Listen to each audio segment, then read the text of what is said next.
Okay, just to finish the story here, let's talk about the situation which can happen algebraically, where in our characteristic polynomial we may have repeated roots or even complex roots. Let's see. So I've got some example problems here. Wait, am I on the right screen? Okay, here we go. Yeah. So repeated and complex roots.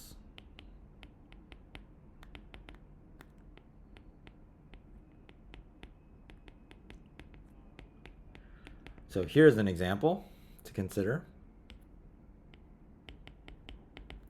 Let's look at the differential equation y to the fourth, this fourth derivative of y. Whatever. 3y third derivative, okay, equals 0. This is a homogeneous, degree 4 linear differential equation. And we can immediately write down the characteristic polynomial.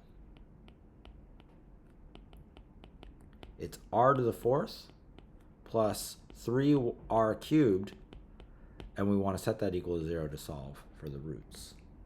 Okay? Now, what happens when we factor this guy? There's clearly a common factor of r cubed here. So we get the factored form, r cubed times r plus 3 equals 0. Okay? Now, we can see here that r equal to 0 is a solution, is a root of this polynomial.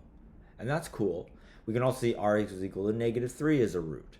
But r equal to 0, it's kind of like it's a root repeated 3 times, right? And that's because the factor r cubed, or the factor of r, is cubed in this factorization, right? So for that reason, we say in this situation that r equal to 0 is a root with multiplicity 3. This is just multiplicity 3. And sometimes people will just even say something even with more detail. They'll say it has algebraic multiplicity 3. Okay. And again, why algebraic multiplicity 3? Well, that's because the factor r is repeated 3 times, is to the power 3. Maybe I'll write that. Because the factor r is raised to the third power.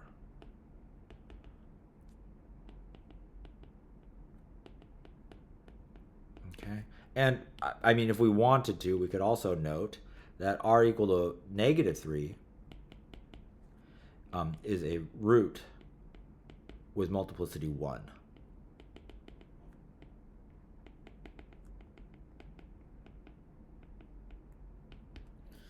Okay. Now, the question is, can we use this information about roots to write down the general solution? The answer is yes, okay? The answer is yes, and the answer is going to look very similar to the case of repeated roots back in the world of second order equations. Remember how we stuck a funny factor of x in front of the exponentials in that situation? Well, here's what the general solution is going to look like here.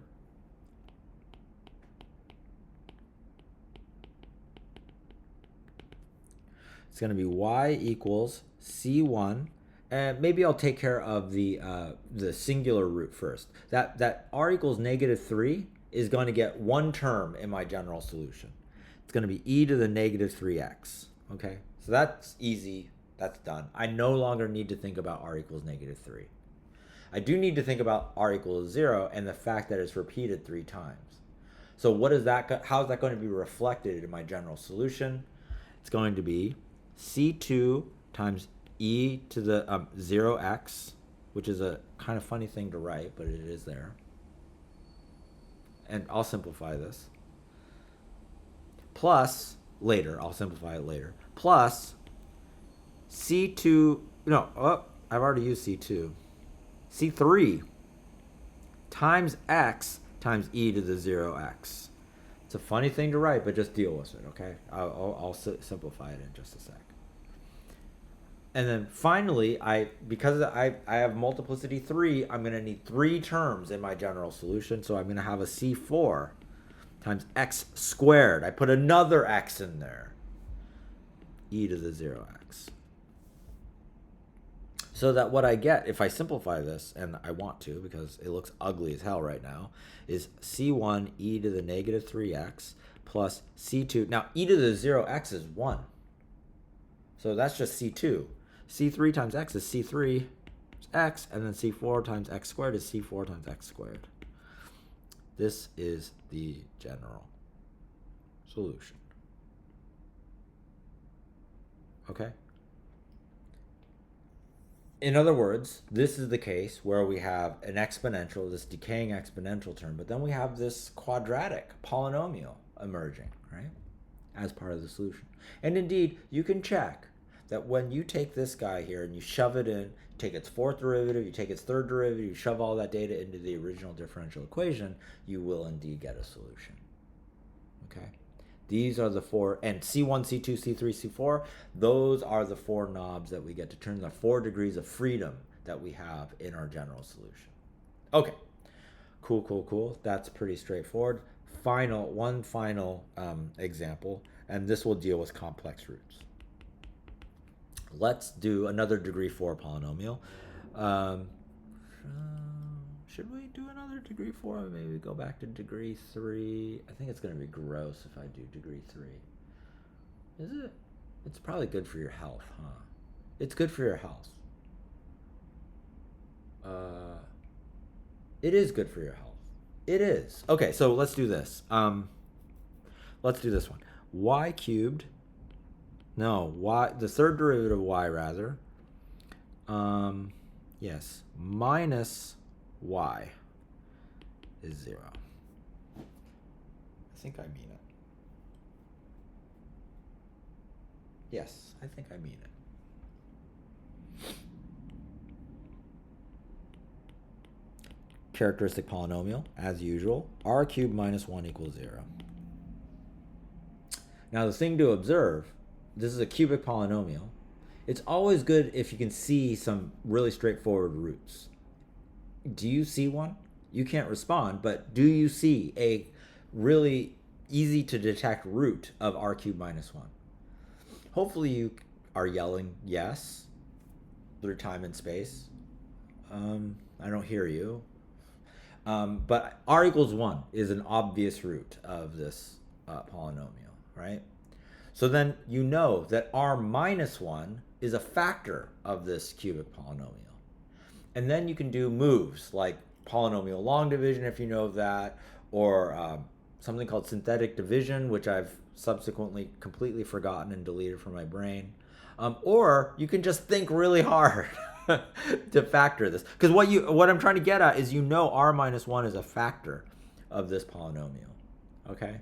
And then you think really hard about what's left over after you factor out r minus 1. Okay? And if you do that, and we can do that, I don't know, the way I would think about it is I know that there's got to be an r squared over here, because the r times the r squared is what's going to give me my r cubed. And I also know that there's got to be a plus 1 somewhere involved here too, because I know that the negative 1 and the plus 1 is going to give me that minus 1. The only question is what's left over in the middle. And this is where you think really hard and you realize, oh, after puzzling it all out, I'm pretty sure it has to be minus 2r. Did I do that right? I mean, no, I definitely didn't. I think it should be plus 2r now. Oh, that's it. There it is. No. Wait. Huh? Now I'm confused again.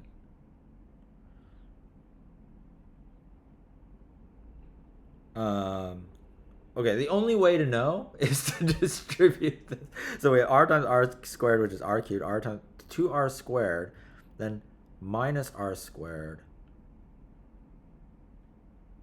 Oh, that's what I screwed up. It's not 2r, it's just r. Is that better? So r times this shifts it over, and then minus 1. Yeah, sorry, I don't know what I was thinking. I lost my mind. I didn't think very hard at all. I was LARPing. I was playing Dungeons and Dragons like you guys like to do on Super Bowl Sunday while I am watching the Super Bowl. You fucking loser. I'm sorry. I'm not actually sorry. That's again a LARP. It's again Dungeons and Dragons. Your favorite activity. Okay, r minus 1 times r squared plus. Okay. So we have this here, and that means r equals 1 is a root. And what are the roots of r squared plus r minus 1 equals 0?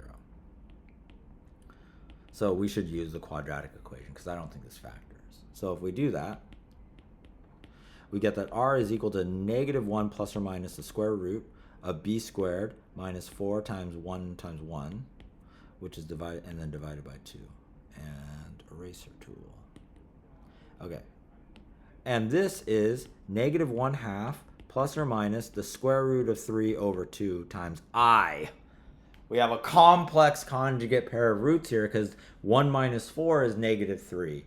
And factor out the negative 1, square root of negative 1 is I. Okay? All right. So I have 3 roots. Here they are. They're r equal to 1 and of this complex conjugate pair.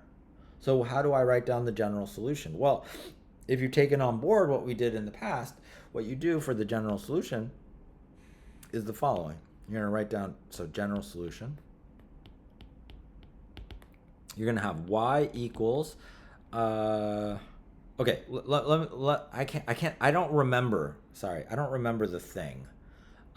So what I know is that from this is that e to the negative 1/2 plus square root of 3 times 2 I times x is a complex solution. Complex valued solution. Okay, I'm doing a little aside here.